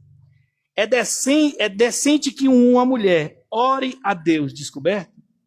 Por que ele está falando isso? É porque é algo naquela cultura perceptível. Algo naquela cultura que é senso comum. Entende? É senso comum a mulher orar com véu. Por quê? A mulher andar de véu. Por quê? Por submissão. Por hierarquia. Então ele fala, julguem vós mesmos. Orem por vós mesmos. É uma distinção visível. O homem com cabelo comprido naquela época é desonra. Obviamente, irmãos, existiam sim as exceções, tá? Existiam as exceções. Sempre existem as exceções, tá? Mas a regra é, o homem com cabelo comprido é sinal de desonra. Mulher com cabelo comprido é glória. Quando eu disse que o cabelo para a mulher é glória naquela época, sim, aquilo é um contexto. Ele diz, o cabelo lhe foi dado no lugar do véu. A mulher tem que usar o cabelo longo. Ou seja, o cabelo já aponta para essa distinção. Já indica uma diferença natural. Veja, é importante a gente dizer, irmãos, Paulo não está dizendo que o cabelo é o véu. Ele está usando o cabelo como argumento que Deus colocou distinções visíveis sobre a natureza. No sentido de que, naquele contexto, naquela cultura, naquela época, homem usava cabelo curto, mulher usava cabelo grande, e aquilo distinguia hierarquicamente e distinguia masculino, feminino, distinguia culturalmente. Entende? Esse é o contexto aqui. Lembre-se, irmão. Cultura, época, contexto. Existem santos homens de Deus que têm cabelo grande hoje. Normal. Existem santas mulheres de Deus que têm cabelo curto hoje. Normal. Entende isso, irmãos? Cultura. Mas qual é o princípio, pastor? O princípio é hierarquia no culto. Hierarquia no lar. Hierarquia. Existe sim hierarquia. É porque um é melhor do que o outro? Não. Lembra da economia. É um plano. São papéis. É participativo. Não é ontológico. Não é essencial. A essência é a mesma. O amor é o mesmo. O Espírito é o mesmo. Deus é o mesmo. Amém, irmãos? E aí, dos versos 16 e 17, né? Mas se algum homem quiser ser contencioso, não temos tal costume nem nas igrejas de Deus. Verso 16, perdão, é só 16 que vamos falar hoje, tá? Mas se algum homem quiser ser contencioso, nós não temos tal costume nas igrejas de Deus. Esse é o princípio do consenso. Como assim consenso? Paulo está deixando claro aqui, irmãos. Ele encerra o argumento dizendo, não é uma opinião local, é um consenso. Esse costume de usar véu não é algo local. É um consenso nas igrejas de Deus. Mulher orar com véu não é algo que era só acontecer em Coríntios. É algo cultural, é um costume apostólico. É uma prática nas igrejas, inclusive prática até nas igrejas pagãs daquela época. Veja, na igreja pagã, uma mulher que andava sem o véu era considerada impura. Veja, tem pessoas que dizem aí, eu já vi até falar isso, tá, irmãos? Mas a gente eu até pesquisei, e de verdade, não achei base, mas tem pessoas que dizem que quando usa esse termo de ser careca é vergonha, é porque as prostitutas cultuais daquela época eram carecas. Eu não sei, irmãos. Muitas pessoas utilizam isso. Mas assim, não vi fonte histórica que prove que é verdade. Tá? Não vi fonte histórica. Então não é esse contexto, é questão de desonra mesmo. Até no tempo pagão, quando a pessoa entrava sem o véu, ela mostrava que ela não era recatada. Ela não era mulher que era subserviente. Ela não era mulher de casa. Ela não era mulher que era subordinada ao seu marido, ao seu pai ou ao seu irmão mais velho. Naquele contexto. Inclusive romano, judeu e grego. Entende, irmãos? Então quando Paulo fala isso não acontece nas igrejas, é porque ele está dizendo, vocês coríntios estão tentando fazer uma nova moda. Porque isso é consenso entre os irmãos. Isso é consenso. Paulo não escreveu em nenhum lugar, irmãos, nada sobre isso. Roma, na igreja não escreveu na carta a Timóteo, não escreveu aos Éfesos, não escreveu aos Tessalonicenses, não escreveu a Galácia, não escreveu nada sobre isso. Não escreveu a Colosso, só Coríntios fez isso. Existe um padrão, irmãos. A igreja mantinha esse princípio. Isso reforça que não é algo isolado, não é opinião pessoal de Paulo. E Paulo fala assim: se alguém de vocês quiser discutir, ou se alguém de vocês tenta ser contencioso, isso não é costume. E deixa claro, isso não é um costume, isso é algo de princípio. É um princípio estabelecido. Existe hierarquia. Aplicações finais para a gente aqui, irmãos, rápida, porque a gente tem ceia hoje. O foco não é o véu, é a autoridade. Lembre-se sempre disso, irmãos. É a primeira aplicação e talvez é a mais importante aqui. O texto não está tratando da essência aqui de um pedaço de pano, tá? Ele não está falando aqui de um pedaço de pano, véu. O problema nunca foi o véu em si aqui. O problema sempre foi o que o véu representava, o que o véu se comunicava. A autoridade. As mulheres de Corinto estavam vendo, olha, já que eu oro, já que eu profetizo, já que eu falo língua igual ao homem, eu posso ser igual ao homem. E não pode. Não pode. Existe uma hierarquia, existe uma autoridade estabelecida por Deus. Então, irmãos, trazer esse texto para hoje e discutir apenas usar véu ou não é irrisório. Veja, se na sua igreja você usa o véu, amém. Use o véu. Mas não critique quem não use. Entende? Porque a questão aqui não é o véu, é o princípio. É a autoridade. É a hierarquia. Quer usar o véu? Use, amém. Não vejo problema nisso. Mas a questão é, usar o véu não usar o véu é pecado? Não é. Por quê? Porque o contexto aqui é cultural. O véu. O que o véu representa que é o problema é a autoridade. É a hierarquia. Nós não podemos perder esse ponto, irmãos. Princípio, né? Símbolo cultural. Aqui entra uma aplicação hermenêutica forte. Muitas das vezes, irmãos, o símbolo é cultural. Muitas das vezes, quando a gente vai ler algo na Bíblia e a gente vê algo simbólico, aquilo é cultural. Mas quando a gente vê aquele símbolo que é cultural, nós temos que analisar o que é por trás dele, que é o princípio. E aquele princípio é eterno. Lembre sempre disso. Quando nós estivermos lendo a Bíblia e ver algo que é um símbolo cultural, aquilo passa, como eu disse. Mas quando nós olharmos que aquele símbolo passou, nós temos que entender que o princípio por trás daquele símbolo ele fica. Porque Deus não erra, não errou. A gente acredita que a Bíblia é a palavra inerrante. A gente acredita que a Bíblia completa é a palavra de Deus. Então tudo que está aqui nos ensina algo.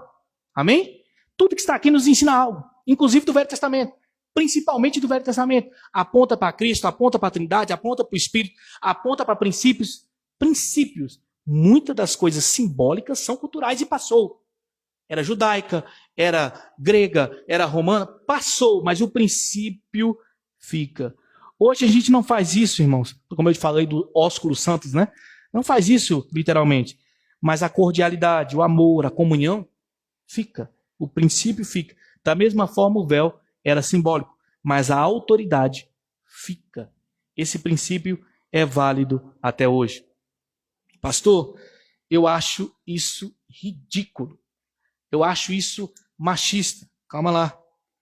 A mulher no culto deve demonstrar submissão e autoridade. Sim.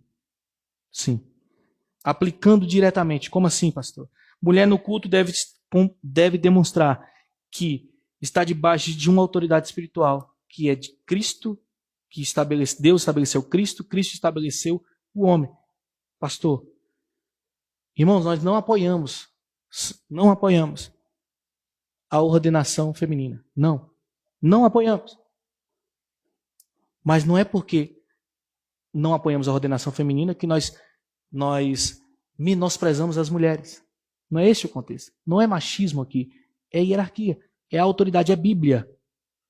Eu até coloquei um texto, irmãos, inclusive no status do WhatsApp esses dias, que as pessoas acham que pode servir a Deus do jeito que eles querem. do jeito que eles acham que tem que servir. Mas a Bíblia, ela traz hierarquia, ela traz a forma de servir a Deus. Veja, não é porque não é nem que eu não concordo, é porque nós não ordenamos, não é bíblica a ordenança feminina, que nós apoiamos um pastor batendo na sua esposa. Entende, irmãos? Violência feminina, feminicídio. Não, as pessoas interpretam, vocês são machistas, essa hierarquia é um machismo. Não. A gente até denuncia, Lei Maria da Penha está para isso, irmãos. Violência feminina não é bíblica, é abandono. Denuncie. Aqui não é questão de violência, de ser machista, não. Aqui é questão de hierarquia, é submissão, é ordenança, é papel, é essência mesma.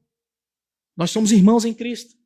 Nós estamos aqui para servir o mesmo Senhor, o mesmo Deus, adorar em espírito e em verdade da mesma forma. E olha, existem mulheres que falam melhor do que homens. Existem. Existem mulheres que conhecem mais teologia do que homem. Existem mulheres que são mais sábias que homens. Existem, mas dentro da igreja, o pastor é um homem. O culto é direcionado por um homem. Isso não é negociável. Isso não quer dizer que a mulher não pode trazer uma palavra, que a mulher não pode louvar, que a mulher não pode discipular pessoas, em um contexto que o pastor esteja ciente que ele autorize, ela esteja debaixo da submissão, debaixo da orientação, debaixo da supervisão do cabeça, que é o pastor, do cabeça, que é o líder. A mesma coisa em casa. A mesma coisa em casa. Não é diferença de valor, de ego, não, é diferença de papéis. Veja, irmãos, a nossa sociedade está assim hoje por burlar, por destruir, por mistificar, por demonizar os papéis pré-estabelecidos por Deus. Se as pessoas vivessem nos papéis pré-estabelecidos, a mulher não estaria hoje sofrendo, ansiosa. As mulheres hoje têm sido bombardeadas por cargas que não foram feitas para ela. Por quê? Pela subversão dos papéis pré-estabelecidos. E isso não é machismo, irmão. Isso é Bíblia. Não necessariamente no caso do véu, irmãos, no culto. Quando eu falo aqui de a mulher ser submissa. Não é véu aqui. Aqui é postura, comportamento, atitude, reconhecimento da liderança. Isso é o ponto de Paulo aqui. Amém, irmãos? O homem também tem responsabilidade, irmãos. Não é só sobre mulher aqui o texto fala. O homem é chamado de cabeça aqui.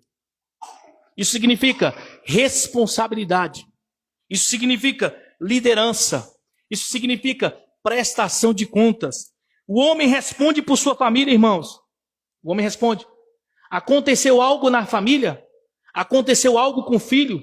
Aconteceu algo com a esposa? O filho não está sendo discipulado, a esposa não está sendo discipulada, o filho está sendo levado pelo falso engano, a esposa está sendo levada pelo falso engano. Quem é responsável? O homem. O papel da sociedade está subvertindo, não é isso? Hoje, o homem moderno pega o filho, o homem é só máquina de procriar, joga o filho nas costas da mulher e vai embora. Ou pensa que é só deixar a mulher se virar com o filho, ele quer viver como um rei. Não é este o contexto, irmãos. Veja, a responsabilidade da família é do homem. A mulher está ali, sim, para ser mantenedora, para ser cooperadora, está ali, sim, para ajudar, para ajudar a criar, sim. Mas a responsabilidade pela liderança, a responsabilidade pela condução espiritual, a responsabilidade da família é do homem. E por essa subversão cultural, por essa subversão, é o que está acontecendo com as famílias hoje, irmão. É engraçado, irmãos. A gente vê isso até em memes na internet. Você vê ali o marido e a mulher completando 50 anos de casado. E aí os comentários são: ainda existe pai e mãe juntos? Ainda existe família tradicional? Estes são os comentários. Pela subversão de valores. E é por isso que existem esses comentários. Por quê? Porque quando subverte os valores, os papéis são extinguidos e a família definha. A responsabilidade de liderança espiritual, de condução espiritual, o homem que era para ter, ele joga em cima da mulher. Leva o menino para a igreja. Leva lá seus filhos para a igreja. Ensina seus filhos as coisas. É seus filhos. Eu já vi tanto isso, irmãos. Eu já vi tanto isso. A liderança, a condução espiritual, a responsabilidade pela família é do homem. E na igreja, a condução espiritual, a responsabilidade e a condução espiritual é do homem. É o que Paulo está dizendo aqui. Essa é a questão do véu na igreja aqui. Quando a mulher vai orar com véu, vai profetizar com véu ali, ela está falando assim, ó, eu estou profetizando, eu estou orando, mas eu sou submissa à orientação do líder religioso, do pastor da igreja. Entende aí? Esse é o contexto. Não é a questão do véu, é a questão da supervisão. Então não é privilégio, irmãos, é peso. Homem não é privilegiado. A pessoa que acha que ser homem é ser privilegiado, irmão, está completamente, redondamente enganado. Sobre o homem vai ser cobrado 2 vezes mais. 2 vezes mais. É responsabilidade diante de Deus, irmãos. A cobrança do homem vem a caráter. Vem a caráter. Igualdade não significa identidade de função. Veja, irmãos, a gente vive hoje em uma época que confunde verdadeiramente isso. Homens e mulheres são iguais em valor, iguais em dignidade, criados à imagem e semelhança de Deus. Certo ou errado? Certo ou errado? Certo. Homem e mulher é igual em valor.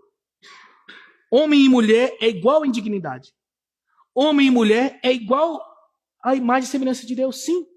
Mas os papéis, as funções, são diferentes.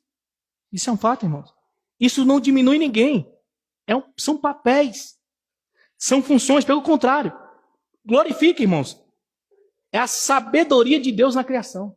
Glorifica. Ambos, Pai, Filho e Espírito Santo, são glorificados na criação. Deus, Jesus Cristo não foi menor do que o Pai porque veio em carne e morreu por mim e por você, não. Ele glorificou a Trindade. O Espírito Santo não é menor porque veio testificar da justiça e do juízo. Ele glorifica na Trindade. A mulher não é menor do que o homem porque é submissa. Ela glorifica o homem. O homem não é maior do que a mulher porque tem a mulher como submissão. Não. Ele glorifica a Deus na responsabilidade da submissão. Entende, irmãos? Perigos, irmãos, de confundir dons, né? O perigo de confundir dom com espiritualidade. Olha o perigo aí. Esse é um perigo muito sério. Por quê? Porque a igreja de Coríntios confundiu, irmãos. A igreja de Coríntios falava em língua, profetizava, manifestava dons espirituais, mas era carnal, era dividida, era imatura. E isso é extremamente atual. Isso levou as mulheres quererem burlar a hierarquia em Coríntios. Isso leva a igreja hoje, as pessoas pensarem, se tem dom é espiritual. Se fala em língua, é a melhor pessoa do mundo. Se tem manifestações de dons, é tudo de Deus. Isso é um problema, irmãos. Lembra que Deus disse, olha, em meu nome profetizou, em meu nome expulsou demônios, em meu nome curou, mas afasta de mim que eu não conheço. Dons espirituais, fazer milagres, prodígios, sinais, pula-pula, grita-grita, arrepio, isso não é sinal de Deus. Ortodoxia, literalidade, aplicação da palavra, sim, é sinal de Deus. Mudança através da palavra, libertação através da palavra. Você quer o verdadeiro sinal do Espírito Santo é quando você muda, irmãos. É quando você é regenerado. É quando você abandona o pecado. Isso sim é evidência do Espírito Santo. Isso sim é selo do Espírito Santo. Porque sem o Espírito Santo você só peca. Sem o Espírito Santo você só cai. Enquanto você está caindo o tempo inteiro no mesmo pecado, enquanto você está fazendo o mesmo erro, isso está mostrando para você que o Espírito Santo não habita em você. Quando o Espírito Santo está em você, você muda. Quando o Espírito está em você, você se arrepende. Paulo mostra aqui, irmão, justamente isso. Dons não evidenciam maturidade. Dons não evidenciam isso. O que evidencia maturidade é cumprimento da palavra. Submissão, irmãos, não é inferioridade. Lembre-se sempre disso, irmãos. Essa é uma aplicação teológica essencial, principalmente para os nossos dias. Cristo se submete ao Pai, e nem por isso ele é inferior. A mulher se submete ao homem, e nem por isso ela é inferior. Veja-se, submissão é função, não é juízo de valor. culto deve refletir a ordem de Deus. Lembre-se sempre disso, irmãos. O culto não é um teatro. O culto não é um circo. O culto não é eu que inventei. O culto não é um lugar de expressão pessoal. Eu não expresso aquilo que eu quero, descontroladamente. Não é um espaço de afirmação individual. Não estou aqui afirmando o que eu acho individualmente. Não, irmãos. O culto é reflexo da ordem de Deus. Bíblica, nós fazemos prática aqui. O que ele refletiu na Bíblia, a gente pratica aqui. Se ele não refletiu, a gente não pratica. É simples assim, irmãos. Nessa ordem aparece a Trindade. Nessa ordem aparece a criação. Nessa ordem aparece a igreja. Nessa ordem aparece a hierarquia. Aparece papéis, funções. E por isso o culto é assim. A criação é assim. A igreja é assim. Irmãos, em penúltimo lugar, existe um perigo sutil da rebeldia. Existe sim. O que estava acontecendo em Corinto não era algo escandaloso à primeira vista. À primeira vista não é escandaloso. Porque assim, não usar o véu é algo que pode ser até assim, tipo como uma coisa muito pequena, né? Sutil. O que é? O que custa tirar o véu?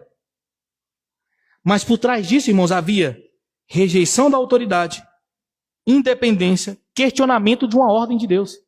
Veja, é sutil, mas é forte. É rebelde. Isso é extremamente sério. Por quê? Porque muitas das vezes a rebeldia começa em coisas pequenas. Muitas das vezes a rebeldia começa em atitudes externas pequenas. Mas quando isso começa assim, ela revela uma condição no coração de que é o quê? Desalinhamento com a verdade. Desalinhamento com a ordem. Por mais que seja sutil, é rebelde. Por mais que seja sutil, é contra a verdade. E se é contra a verdade, é o quê? Mentira. Não é verdade. A igreja, meu irmão e minha irmã, como último lugar, para a gente terminar aqui agora. As aplicações aqui foram maiores do que as explicações, mas é a realidade. A igreja não define seus próprios padrões. A igreja, o caminho, comunidade cristã, não define seus próprios padrões. Se nós somos uma igreja cristã, se nós somos cristãos, Paulo diz, nem nós, nem as igrejas de Deus temos tal costume. O que Paulo estava falando para os coríntios? Vocês estão querendo tirar o véu aí? Ninguém tem esse costume. O que ele está falando? Vocês estão querendo burlar a autoridade? Vocês estão querendo burlar a ordem? A trindade, a criação? A igreja não inventa a sua própria prática, irmãos. O que a igreja faz? Ela recebe, ela preserva e ela aplica. Entende isso, irmãos? A igreja, ela recebe de Deus, através da palavra, como tem que agir. Ela preserva essa palavra e ela aplica essa palavra. Esse é o ensino apostólico, meu irmão. Com isso, nós terminamos esses versículos dizendo: usa ou não usa o véu? Sim, usa o véu. Que véu é esse, pastor? Aos coríntios, o véu. Símbolo de submissão, de autoridade, de ordenança. A nós, o véu. Que véu? Submissão, hierarquia, autoridade. Como eu disse, irmãos, não é porque nós somos uma igreja que tem os princípios estabelecidos pela Bíblia que nós somos machistas. Entende? Não é isso. As pessoas taxam como isso. A igreja do Senhor, ela tem um modus operandi. Esse modus operandi é o que? A palavra. Hierarquicamente a palavra. A palavra é a autoridade máxima da igreja. Por quê? Porque ela vem de Deus. E a igreja é sola fide, sola gratia, sola deu glória, sola de Jesus Cristo. Sola Escrituras. Não é verdade? E por isso, irmãos, não é machismo. Não é porque nós cremos nisso que nós apoiamos a indiferença com a mulher, que nós apoiamos a humilhação da mulher, entende? A igreja foi a maior apregoadora da liberdade feminina. da igualdade feminina. Mas veja, igualdade não é igualdade de papéis. Igualdade de valor, igualdade da pessoa humana, não é igualdade de hierarquia, de papéis. Existe uma hierarquia estabelecida no culto, na família, na criação. Amém? Que isso fique claro para nós. Eu quero agradecer a oportunidade, pedir a equipe de louvor para estar louvando ao Senhor. Logo mais daremos continuidade à ceia do Senhor. Pedir logo ao pastor Marconel e ao irmão Frank para, assim que acabar o louvor, já se colocar no lugar. Amém, irmãos?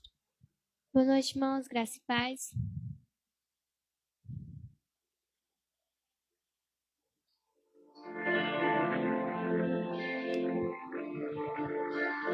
Pai, eu quero te amar, tocar no teu coração e me derramar aos seus pés. Mais perto eu quero estar, Senhor, e te adorar com tudo que sou e te render. Glória, aleluia. Aleluia, aleluia,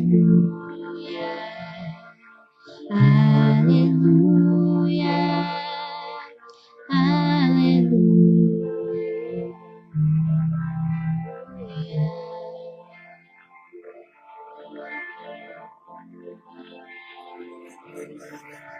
quando lutas vierem me derrubar, firmada em ti eu estarei, pois tu és meu refúgio, ó Deus.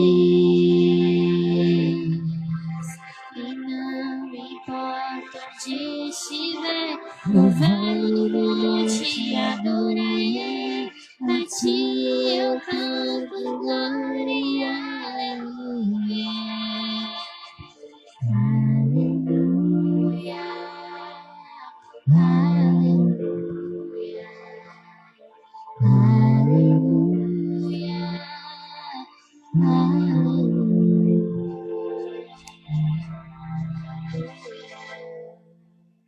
Agradecemos a oportunidade.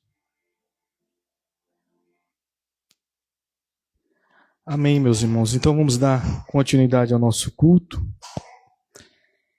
E aí os irmãos perguntam,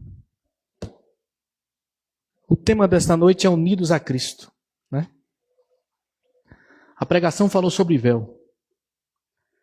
O que tem a ver Unidos a Cristo com véu, né? Estamos aqui, irmãos, mostrando que a união a Cristo é a prática, a observância, a fidelidade. O irmão Frank trouxe aqui, né? Caim, ele não foi rejeitado pela oferta em si de alimento, não é porque era vegetal, não é por conta que era vegetal e Abel trouxe o animal. Deus gosta mais de carne do que de salada. Não tem nada a ver isso, irmãos. A questão é porque o coração de Caim já era pecaminoso. Ele já estava tendencioso ao mal.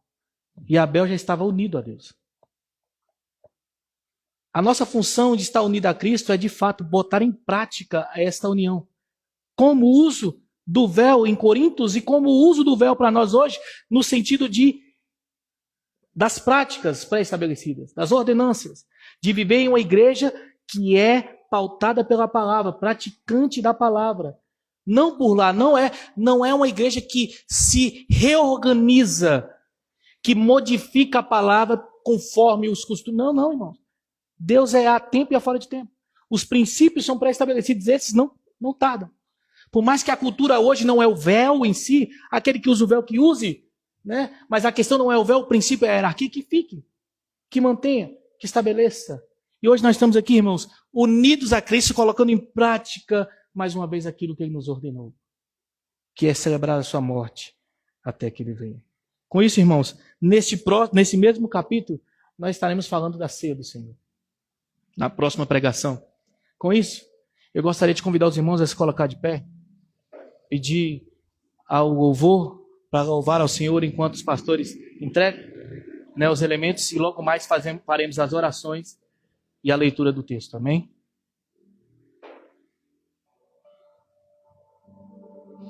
Cristo já nos preparou uma já que nos comprou e agora nos convida a cear. Com celestial maná que de graça destina, vem faminto tua alma saciar. Vem cear, o mestre chama, vem cear. Hoje tu te podes saciar. Poucos pães multiplicou, água em vinho transformou. Vem faminto a Jesus, vem cear. Amém, meus irmãos, de posse dos elementos. Estamos aqui com os nossos corações contritos ao Senhor, cumprindo essa ordenança ao qual foi pré-estabelecida pelo nosso Senhor Jesus Cristo. Lembrando, irmãos, desse sacrifício perfeito.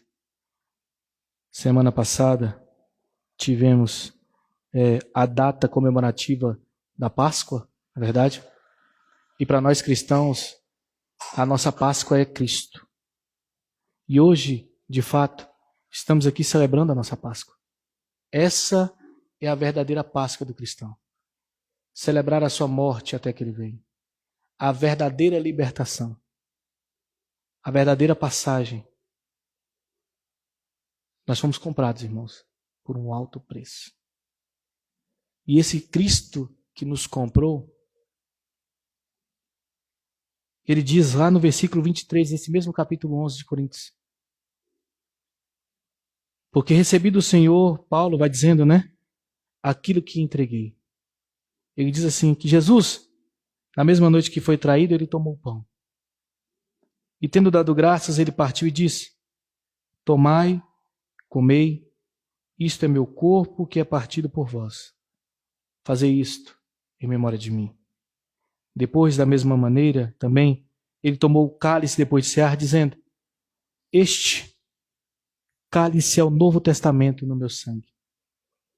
Fazei isto todas as vezes que o beberdes em memória de mim. Porque todas as vezes que comerdes este pão e beberdes este cálice, proclamais a morte do Senhor até que ele venha. Portanto, qualquer que coma este pão e beba este cálice do Senhor indignamente, será culpado do corpo e do sangue do Senhor. Porém, examina-se o homem a si mesmo, e coma deste pão e beba deste cálice. Feche seus olhos, irmãos. Querido Deus, Pai Todo-Poderoso, estamos diante de Ti, Pai, mais uma oportunidade de engrandecer, louvar o Teu santo nome. Estamos aqui, Pai, cumprindo mais uma vez a Sua ordenança de como igreja, de como filhos, celebrar a Tua morte até que venha. E não somente, Pai, com um gesto meramente externo, mas de maneira espiritual, Pai, crendo verdadeiramente na Tua presença. Não de maneira errônea, como muitos creem, em uma presença física, carnal, mas de uma maneira espiritual e verdadeira. E não de uma maneira menor, Pai, mas de uma maneira forte, perfeita, satisfatória, que satisfaz, Pai, a Tua verdade em nossos corações, que satisfaz, Pai, a Tua verdade em nossas mentes. Pai, que esse pão, que esse cálice, nesta noite de fato, venha estar representando em meu e no coração de cada um dos irmãos a verdade. O Filho, o sacrifício perfeito, a morte vicária, eficaz, perfeita, sem necessidade de complemento, sem necessidade de ajuda. Este Senhor que se fez carne, que morreu em cruz, morte sacrificial, que verteu seu sangue por cada um daqueles a quem o Pai o deu.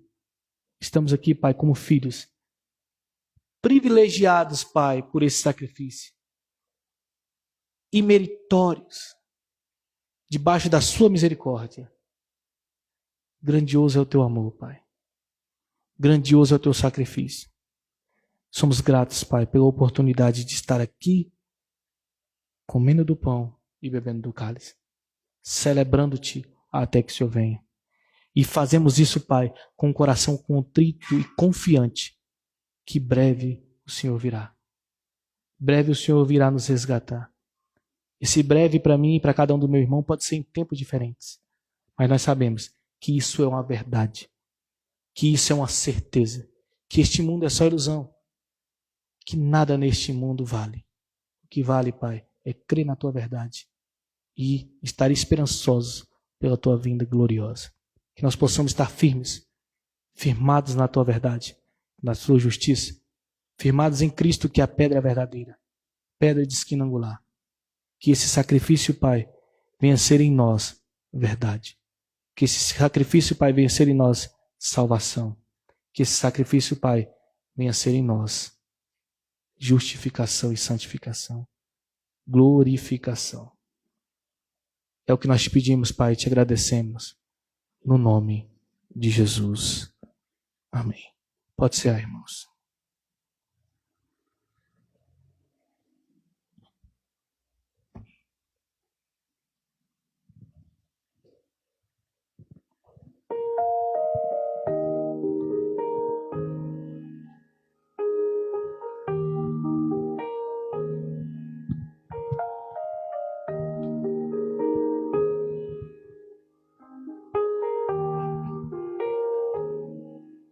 Quero subir ao Monte Santo de Sião e entoar um novo cântico ao meu Deus.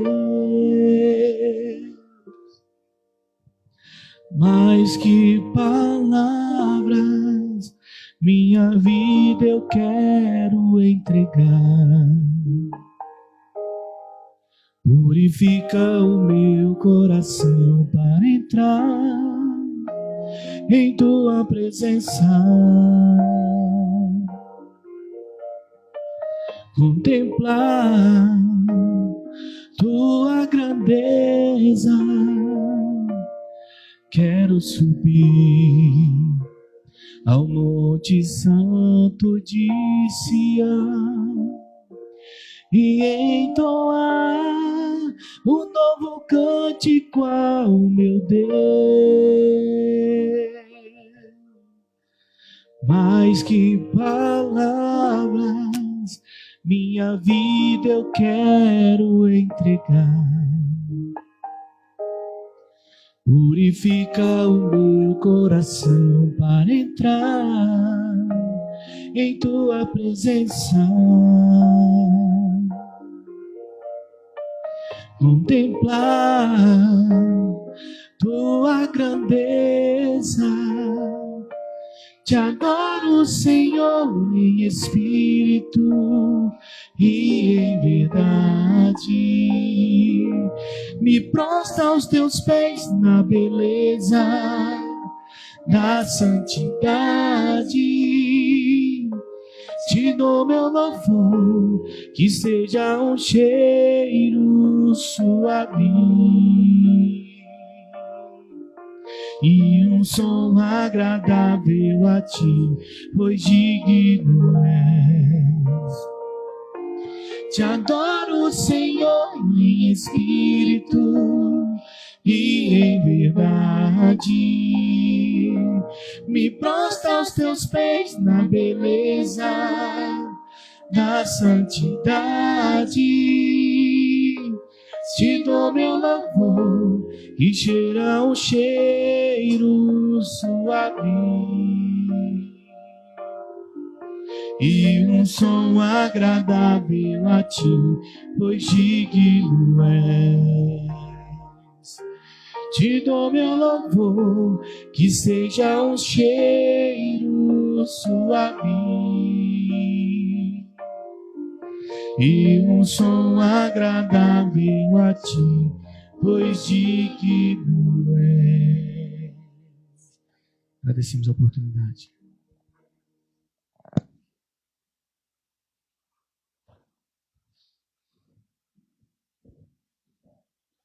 Amém. Glória a Deus. Pode assentar, irmãos.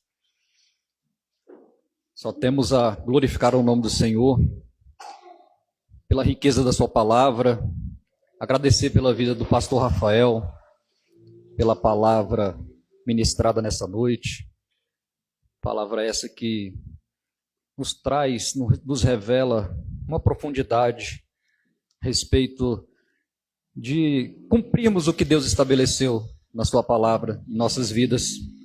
O que a gente pode observar é de que de Caim, a igreja de Corintos, da igreja de Corintos aos dias atuais, o homem sempre vem tentando subverter os absolutos de Deus, a sua palavra, tentando impor a sua vontade com relação às coisas de Deus. E nós, como cristãos verdadeiros, como renascidos de novo pela graça de Deus, através de Jesus Cristo, devemos estar vigilantes às ameaças que nos circundam. E devemos também, como igreja, e é um fato que a gente pode observar, que a igreja, de uma forma geral, tem falhado muito, é se calar diante de certas imposições que os homens têm colocado, acima da vontade de Deus, acima do que Deus tem estabelecido. Muitos têm se calado. E pior ainda, têm negligenciado e aceitado dentro de muitas igrejas doutrinas fundamentadas na vontade do homem. E muitas igrejas têm falhado nisso. Têm pecado por aceitar, para não confrontar o pecado, para não perder membros. E nós, como cristãos que prima pela palavra de Deus, temos que nos manter firmes, denunciar o pecado, confrontar o pecado e estar unidos a Deus, unidos a Cristo, como foi o tema da palavra do pastor Rafael. Que Deus nos abençoe. Estamos encerrando, mas antes gostaria de lembrar aos irmãos, aqueles que estão assistindo, e convidar que estejam conosco todos os domingos, às 18 horas, estamos aqui cultuando a Deus, serão todos bem-vindos. E que Deus abençoe a cada um de nós. Vamos ficar de pé, vamos orar, vamos encerrar, agradecendo a Deus por tudo que Ele nos ensinou nessa noite, pela sua presença. Amém? Deus eterno, Deus maravilhoso, Deus de poder e glória. Queremos agradecer, ó Deus, pelas tuas verdades. Queremos agradecer, ó Deus, porque sabemos que o Senhor sabe o que é melhor para nós, mais que nós mesmos. E nós nos submetemos, ó Deus, às tuas vontades, às tuas verdades, aos teus critérios. Nós precisamos, ó Deus, da tua orientação, do teu Santo Espírito que habita em nós, para direcionar os nossos passos, para nos ajudar, ó Deus, diante das tentações, diante dos erros, diante das provações, que o Senhor possa nos fortalecer, ó Deus, que o Senhor possa nos sustentar nas nossas lutas diárias, que o Senhor possa conduzir, ó Deus, as nossas vidas de acordo com a tua vontade e com a tua verdade. Abençoa cada irmão aqui presente, abençoa aqueles que estão assistindo através das redes sociais, aos que vão assistir posteriormente, abençoa aqueles que não puderam vir, ó Deus, e abençoa, Pai, aqueles que estão perdidos nesse mundo, aqueles que estão, ó Deus, sem uma referência, que precisam urgentemente da tua palavra, da tua verdade, precisam conhecer ao Deus Todo-Poderoso, aquele que resgata da morte e traz para a vida. Abençoa essa semana, direciona nossos passos, e o que nós fizermos seja para a glória do teu nome, é o que nós te pedimos, em nome de Jesus. Amém. Está encerrado. Tenham uma semana abençoada, irmãos.